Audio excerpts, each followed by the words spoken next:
Salut, bine ați venit la Military Test. Astăzi vă prezint un briceag tip carambit. Este made în China. Vine cu o teacă din nylon, prindere la curea, inscripționată Polar Bear.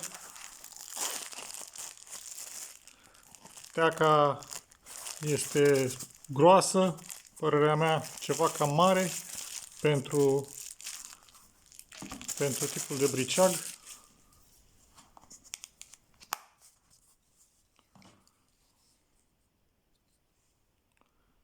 Briceagul este unul tip carambit.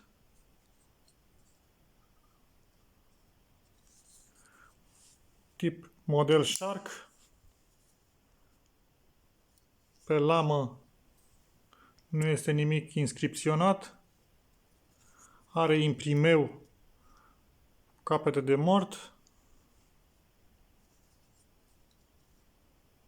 Clips pentru prindere la curea. Plăselele sunt din aluminiu. Blocaj liner lock.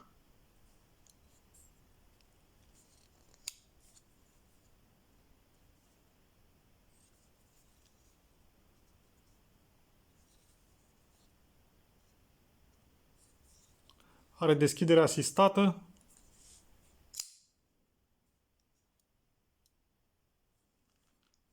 Lama are model pentru cheie, inclusiv aici, iar gaura aceasta de cheie poate fi folosită drept o deschidere Emerson, în momentul în care este scos din buzunar.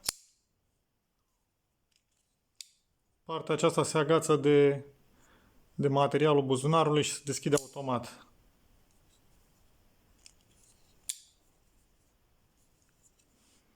Deschis are o lungime de 17,5 cm,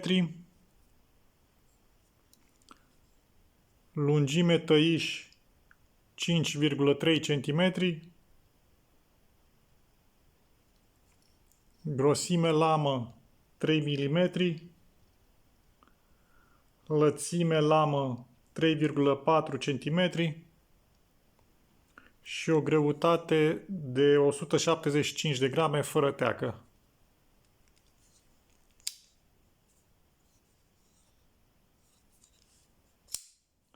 Lama are o porțiune cu zimți și o porțiune cu tăiș normal. Nu vine foarte bine ascuțită.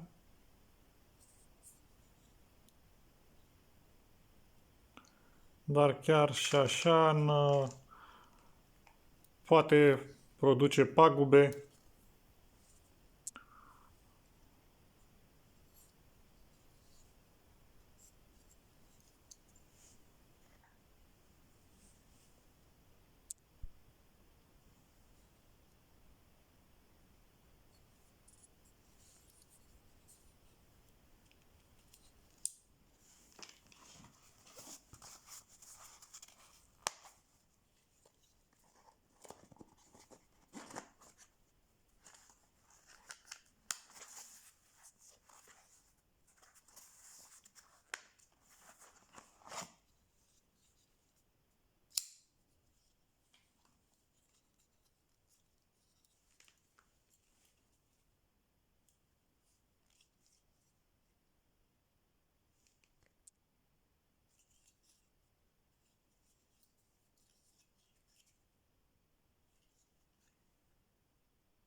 Nu uitați să vă abonați la canalul de YouTube, subscribe